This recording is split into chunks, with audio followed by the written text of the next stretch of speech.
राजस्थान में विधानसभा चुनाव की घोषणा हो चुकी है। आचार संहिता भी लागू हो चुकी है। प्रशासनिक तौर पर निर्वाचन विभाग लगातार 24, 48 या 72 घंटों में जो काम करने थे उसकी बैठकें भी शुरू हो गई है और कार्रवाई भी अब होगी कि कोई किस तरह से गलत तरह से वोट मांग रहा हो या मतलब जो भी निर्वाचन विभाग से होती है वो शुरू होगी। लेकिन बड़ी बात यह है कि अब भाजपा और कांग्रेस पार्टी दोनों की तरफ से पुरजोर लगाया जाएगा कि अपनी सत्ता हासिल हो। इसी क्रम में हम बात करने आए हैं भाजपा के सभी पदाधिकारियों के उदयपुर जिले के, जिनसे जानेंगे कि अब इनकी विधानसभा क्षेत्र में या पूरे मेवाड़ में किस तरह से जोर लगाएंगे और पार्टी को मजबूत करके सत्ता हासिल करेंगे। भाई साहब, आचार संहिता लागू हो गई है, अब पार्टी पूरी तरह से तैयार है। धीरे धीरे सीटें भी घोषित हो रही, नाम भी घोषित हो रहे, कौन प्रत्याशी होगा, तो क्या तैयारी रहेगी अब आपने? आज आदर्श आचार संहिता लागू हो गई है, चुनाव की तारीख सामने आ गई है और भारतीय जनता पार्टी का प्रत्येक कार्यकर्ता बहुत उल्लासित उत्साहित है। वो इसलिए उसने पिछले 3.5-4 सालों से निरंतर अपने बूथ को मजबूत करने के साथ साथ में जन समस्या को उठाया और उनके समाधान के लिए प्रयास भी किया है। और कांग्रेस सरकार की विफलताओं को लेकर हर मोर्चे पर ये कांग्रेस सरकार विफल रही है और इस चीज़ को लेकर आम जनता तक इस बात को पहुंचाई है कि जो वायदे गहलोत सरकार ने किए थे उन सभी वायदों पर यह कांग्रेस सरकार विफल रही है। आपने देखा होगा कलेक्टर के सामने ही नहीं, अभी अपने जीएसएस ऐसे उपखंड स्तर पर और एक जिला कलेक्टर के बाहर अन्य स्थानों पर इन आंदोलन को लेकर जिस प्रकार से आम जन का जुड़ाव भारतीय जनता पार्टी के साथ रहा और मुखर रूप से अपना विरोध व्यक्त किया आंदोलन के माध्यम से कि यह गूंगी बहरी सरकार यह केवल अपनी कुर्सी बचाने में लगी हुई है। और जो आंदोलन धरने हुए उसके माध्यम से वास्तव में आम जन ने सोचा कि हमारे साथ छलावा हुआ है। और लास्ट में आपने देखा होगा कि 4.5 साल हो गए, उससे पहले जिस प्रकार की मनमानी थी, अब उनको राजस्थान की जनता इनको नज़र आई है। 7 करोड़ जनता के साथ जो छलावा किया और अब जो कुछ रेवड़ियाँ बांटने का काम किया है, जनता बहुत समझदार है और जनता ने रेवड़ियाँ ठीक है दी, उसको स्वीकार भी किया। उसने कहा नहीं, वोट तो हमारा नरेंद्र मोदी जी के नाम पर होगा। इसलिए भारतीय जनता पार्टी का कार्यकर्ता अति उत्साहित नहीं है, उत्साहित है और पूरे जोर के साथ कि भारतीय जनता पार्टी इस बार राजस्थान के अंदर सत्तारूढ़ हो, कमल का फूल खिले और भारतीय जनता पार्टी की सरकार बने। और इसलिए आपने देखा होगा कि मोदी सरकार के जितने जन कल्याणकारी कार्य हैं, जितनी योजना है, उनके माध्यम से लाभार्थियों को हमने जोड़ने का प्रयास किया, उनको भी ये जानकारी दिलाई है और जिन जिन वर्गों के फ़ायदा हुआ है वह भी आज मानते हैं मोदी है तो मुमकिन है और मोदी है तो सब कुछ। वास्तव में ये देश जो जिस प्रगति के पायदान पर पहुंचा है, विश्व की 5वीं आर्थिक स्थिति से सुदृढ़ किसी देश को जाना जाता है तो वो भारत को जाना जाता है। अच्छा, अपने विधानसभा की बात करें, उदयपुर विधानसभा शहर की, भाजपा मजबूत मानी जाती रही है यहाँ पर, अब क्या स्ट्रेटेजी रहेगी अपनी?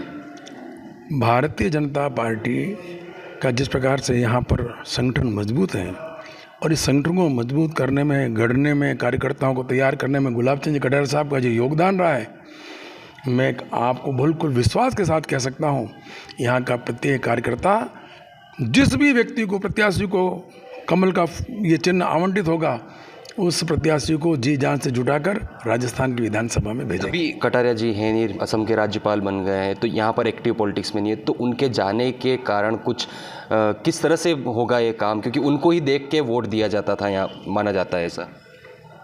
मैं आपको कह रहा हूँ, अब जनता अपना मानस बना चुकी है।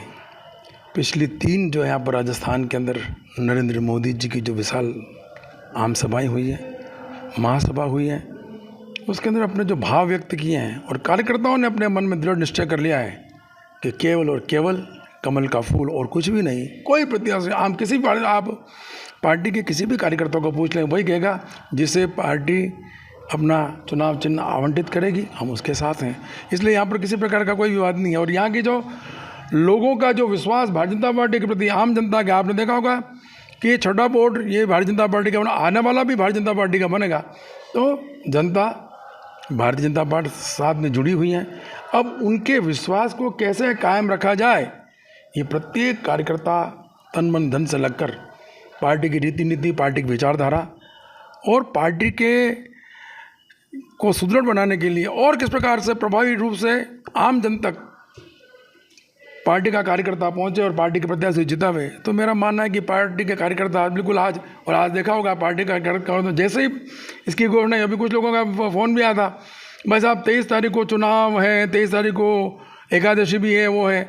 तो 2-4 जगह मैंने कहा भाई ऐसे क्या रहेगा कि भले एकादशी को, चाहे शादी विवाह की मुहूर्त हो, चाहे कुछ भी हो, भारतीय जनता पार्टी का वो कार्यकर्ता जो पहले अपना मतदान करेगा उसके बाद अपने सब काम करे। इसलिए मैं आपको आज अतिशोक्ति नहीं है, भारतीय जनता पार्टी का उदयपुर शहर और विधानसभा, उदयपुर शहर विधानसभा और ग्रामीण विधानसभा 152 और 153, इन दोनों विधानसभाओं में भारतीय जनता पार्टी का प्रत्याशी जिस किसी को भी ये टिकट मिलेगा वो भारी मतों से विजयी होगा और जनता का विश्वास। आपसे मैं जानना चाहूँगा, विवाद काफ़ी होते रहते, नया विवाद अभी चल रहा है, नहीं सहेगा राजस्थान के बोर्ड पे किसान, और वो किसान जो थे वो सीएम से भी मिले हैं, तो क्या इससे क्या फ़र्क पड़ेगा? किसानों के मन में ये बातें जा रही है कि नीलाम कर दी उसकी ज़मीन। देखिए, निश्चित तौर से किसानों की बात आपने बताई, कांग्रेस के नेताओं ने कहा था कि अगर सरकार कांग्रेस कही तो कर्जा माफ़ करेंगे। आज राजस्थान का 65 लाख किसान पूछ रहा है। आपको आश्चर्य होगा कि राजस्थान में 2000 से अधिक किसानों ने आत्महत्या की, 10,000 से अधिक किसानों की ज़मीन नीलाम हुई।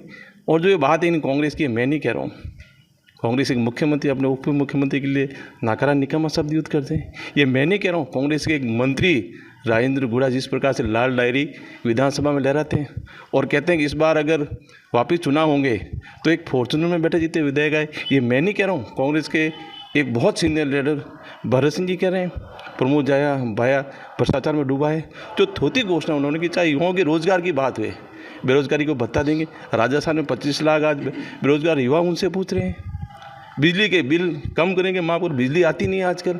ऐसी जो थोथी घोषणा है, कोई फर्क नहीं पड़ता है। पूर्व में चुनाव थे, अशोक गहलोत मुख्यमंत्री, मैं याद चंद्र के माध्यम से याद दिलाना चाहता हूँ, 2013-14 का युग, 65 से अधिक घोषणा की थी। क्या हुआ था कांग्रेस का हाल? सरकार झूठे वादे में नहीं आएगी, लोग कार्यकर्ता नहीं आएंगे। और मैं आपको कहना चाहता हूँ कि भारतीय जनता पार्टी कार्यकर्ता तो हमेशा चुनावी मूड में रहते हैं। हमारी नीयत साफ है, हमारी नीति साफ है। निश्चित तौर से कार्यकर्ता बहुत उम्मीद है, जिलाधीश जी के नेतृत्व में शहर जिला भारतीय जनता पार्टी निरंतर सेवा का कार्य करता है। और निश्चित तौर से मैं आपके आज के चैनल से कहना चाहता हूँ, मेवाड़ के अंदर भारतीय जनता पार्टी पुनः आएगी और सत्ता भारतीय जनता पार्टी की निश्चित तौर से बढ़ेगी। 2023 में राजस्थान जीतेंगे, आने वाले समय लोकसभा चुनाव। अच्छा, वो थोड़ा उसके लिए भी बता दीजिए। मैंने फ़ोटो की बात की उसका, किसान का, वो सीएम से भी मिले हैं जाके। किसान का एक आपने देखा होगा, ये फ़ोटो, ये श्री गंगानगर का एक फ़ोटो भी देखा होगा। एक किसान कर्जे में डूबा हुआ सोशल मीडिया के ऊपर वीडियो वायरल करता है कि मैं कर्जे में डूबा हूँ और मेरे अगर मौत का दोषी है तो कांग्रेस सरकार है। निश्चित तौर से जितने पोस्टर बनने लगे हैं उतने अगर युवाओं को बेरोजगारी भत्ता भी देते हैं तो राजस्थान के युवा उनको याद करते हैं। तो ये जाना कि अब आपसे जानेंगे, लगातार घोषणाएं की, कह भी रहे हैं कि लास्ट टाइम में आके घोषणाएं किया, इनका फ़र्क पड़ेगा अपने मेवाड़ क्षेत्र में? पिछले चुनाव से पहले कांग्रेस सरकार ने घोषणाएं करी थी कि हम बिजली के बिल नहीं बढ़ाएंगे। करीबन 4 रुपये के आसपास यूनिट पे बढ़ा। पूरा इंडस्ट्रियल एरिया यहाँ खाली पड़ा हुआ है। वैट पूरे हिंदुस्तान में हम सबसे ज़्यादा दे रहे हैं। इंडस्ट्रियल डेवलपमेंट होगा किस खाते में? कितने पेपर लीक हुए हैं किस खाते में? आज आप मोबाइल बांट रहे हैं, इतने 1000 करोड़ के मोबाइल बांटने का, ये पैसा जनता का पैसा है। इतना एडवर्टीजमेंट के ऊपर खर्चा हुआ है, जनता का पैसा है। अगर ये जनता का पैसा जनता के काम आता, अस्पतालों में लगता, तो शायद ज़्यादा बेहतर होता।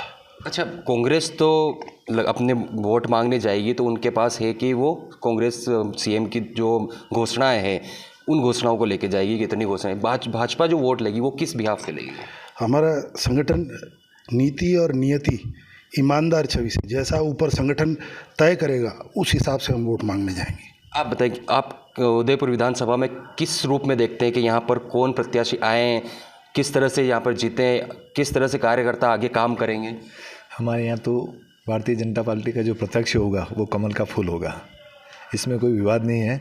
दूसरा, जो राजस्थान सरकार ने आज को काम किया है, राजस्थान प्रदेश को 2 नंबर से 12 नंबर पे कर्जे में डुबा दिया है, तो जनता सब जान रही है। और हम भी सीना तान के खड़े हुए हैं कि इस जनता के जो थोथे वादे किए जनता के साथ और छलावे किया है, उसका बदला लेने का टाइम हमारे पास आ गया है। अच्छा, आप बताइए, वोट लेने जाएंगे तो आप सबसे पहले क्या रहेगी, आपके वोट किस हिसाब पे मांगेंगे, किस बिहाफ पे मांगेंगे? सरकार का सबसे बड़ा भ्रष्टाचार, भ्रष्टाचार में ये जो कांग्रेस की सरकार है, उनके मंत्री से लेकर के उनके कार्यकर्ता तक सभी कर्ज भ्रष्टाचार में डूबे हुए हैं। चिरंजीवी की बात करता हूँ, मैं फार्मास्यूटिकल से बिलोंग करता हूँ, तो मैं बता दूँ चिरंजीवी के जितने बढ़ा चढ़ा करके वो वादे कर रहे हैं, 25 लाख का बीमा करके वो बता रहे हैं कि मैंने 25 लाख का बीमा किया है। आप पूरे राजस्थान के फिगर्स निकलवा के दे दें को 25 लाख रुपए के बीमा का लाभ किसको मिला है। इवन 10 लाख का बीमा भी अगर आपने किसी को दिया हो तो बता दो। जो आयुष्मान जो योजना जो केंद्र सरकार की है उसी को मॉडिफाई कर करके इन्होंने सारी योजनाओं को, केंद्र की योजनाओं को मॉडिफाई किया और पूर्व में वसुंधरा जी की योजना है उनको मॉडिफाई करके किया। और आज की डेट में वो भ्रष्टाचार में डूबे हुए हैं और दुराचार, महिला अत्याचार, आप जो युवा बेरोजगारी, आप क्या है, खनन माफिया, आप किस किस को गिनाओगे। आप कानून व्यवस्था जो इतनी आज जो बिगड़ी हुई है वो आप सबके सामने है, पूरा मीडिया जगत जानता है कि प्रदेश के क्या हालात हैं। अब मैं बताऊँ ना, जो कर्ज की बात है, आप इलेक्ट्रिसिटी को कह रहे हो कि हम लोग मुफ्त में 200 यूनिट 100 यूनिट दे रहे हैं, कहाँ से दे रहे हैं, लाइट ही नहीं आ रही तो देने की जरूरत ही नहीं पड़ रही है। और जो प्रदेश 12वें नंबर पे था कर्ज के मामले में आज दूसरे नंबर पे आ गया है। प्रत्येक आज जो पैदा हो रहा बच्चा वो भी 77,000 रुपये के कर्जे में पैदा हो रहा है, जिसका कोई लेना देना नहीं है। आप इतनी मुफ्त की रेवड़ियाँ जो बांट रहे हो, उस मुफ्त की रेवड़ियों में आपने जनता के पैसे का दुरुपयोग किया है। जो एक भाजपा सरकार बन गई तो आप क्या चाहोगे, कौन सी योजना है? ये तो मुफ्त की रेवड़िया है, तो भाजपा भी तो योजनाएं लाएगी। मुफ्त को छोड़ करके जनता के हित में जो जिनको APL BPL को जो जनहित की योजना है उनको दो। मोदी सरकार भी दे रही है, आज जो कोरोना काल से है ना, मुफ्त अनाज दे रही है, वो दे रही है, हम लोग भी उसके पक्ष में। उस तरह से जो जिसको जो नीडी है उसको वास्तविकता मिलनी चाहिए, वास्तविकता जो सहायता है वो मिलनी चाहिए। लेकिन आप मोबाइल किसको, जनता ने तो नहीं मांगे, लेकिन 8,400 करोड़ का जो भार जो है ना आम जनता पे, प्रत्येक व्यक्ति पे डाला, वो क्यों डाला गया है? इलेक्ट्रिसिटी पे साल का एनुअली जो वो बता रहे हैं कि हम लोग है ना इलेक्ट्रिसिटी मुफ्त दे रहे हैं, वो 26,000 करोड़ का डेप्रिसिएशन आ रहा है, वो कौन भुगतेगा? आम जनता को भुगतना पड़ेगा। आप LPG की बात करो तो केंद्र सरकार की तरफ से 500 रुपये तो LPG में आपको वैसे ही उज्ज्वला वालों को मिल रहे हैं। आप क्या देख करके कह रहे हो? मैक्सिमम लोग APL BPL के हैं, उनको ही राहत प्रदान कर रहे थे, बाकी के लोगों को आपने अभी किया। ये 4.5 साल बाद में क्यों किया? आप वेरी फर्स्ट डे 2018 से आपकी सरकार जब शासन में आई, आप ये सारी योजना उस वक्त में करते तो हम लोगों को लगता, सब लोगों को लगता कि अब वाकई जनहित के काम करने जा रहे हैं। आज तो आपको सरकार वापस पुनः रिपीट करनी है, उसकी वजह से आप रेवड़ियाँ बांट रहे हो। तो ये सभी लोग जानते हैं, जो ले रहे हैं उनको जानते हैं, और सभी आम जनता को पता है कि इस दुराचारी सरकार और निकम्मी सरकार को उखाड़ के वो फेंकेंगे और भारतीय जनता पार्टी का राज आएगा मोदी जी के नेतृत्व में। मोदी जी ने कहा है ना, मैं नरेंद्र मोदी गारंटी लेता हूँ, और गारंटी की गारंटी ले रहे हैं कि वो विकास के आप पूरे देश में देख रहे हो विकास के कितने काम हो रहे हैं। आपसे जानना चाहूँगा, मेवाड़ में 28 सीटें मानते हैं अपन, 28 सीटें हैं। वसुंधरा जी जब CM थे तब 20 से ज़्यादा 25 सीटें जीती थी यहाँ से, अब 15 पे आ गए हैं, तो ये किस तरह से बढ़ेंगे? क्योंकि माइनस में चली गई ये सीटें। नहीं, ऐसा नहीं है। इस बार 28 में बहुत अच्छे प्रतिशत से भारतीय जनता पार्टी जीतेगी। भारतीय जनता पार्टी का कार्यकर्ता पूरे 5 वर्ष से मेहनत कर रहा है, कहीं पर भी छोटी मोटी जो कमी रही थी उसको उन्होंने सुधारा है। कार्यकर्ता पूरे मनोयोग से लगा हुआ है और निश्चित रूप से मेवाड़ की वजह से ही राजस्थान की सरकार बनेगी। ये इस बात की पक्की गारंटी हमारे पूरे मेवाड़ के कार्यकर्ता लेंगे और निश्चित रूप से यहाँ से कम 24 सीटें 25 सीटें भारतीय जनता पार्टी जीतेगी। तो ये भाजपा उदयपुर के पदाधिकारी थे, जो ही एक तरह से भाजपा ही है, जिला अध्यक्ष, महामंत्री सहित अन्य पदाधिकारी जिनसे बात की, और एक तरह से पूरी तैयारी के साथ है कि इस बार राजस्थान में भाजपा की सरकार आएगी। और उदयपुर मेवाड़ की बात करें, मेवाड़ में जिस तरह से सीटें कम हुई है उनको भी बढ़ाने की बात करें। ABP न्यूज़ से विपिन सोलंकी, उदयपुर।